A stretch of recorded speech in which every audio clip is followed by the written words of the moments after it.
हे पहा ही आंबाडी आहे आणि हिचे पहा हे लाल बोंड आलेले आहे आणि परत हे पान आहे हे आंबट लागतं आणि हे जे लाल बोंड आहे ना आंबाडीचं याची जेली पण बनवता, भाजी अशी पण रेड करता कलरची जेली येते आणि परत हे जे आंबाडीमधून एक बिया निघतात सुकली का ते पहा बोंड आहे याच्यातून बिया निघतात, असं सुकलं का मग बी येते, त्या बी पासून आपण चटणी बनवतो, तेल बनवतो.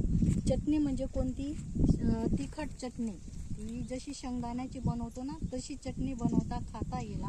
आणि पहा तुम्ही पाहिलीच असेल किंवा बघितली नसेल, एक हिरवट कलरची आंबाडी येते आणि एक रेड कलरची आंबाडी येते, ही लाल कलरची आंबाडी आहे.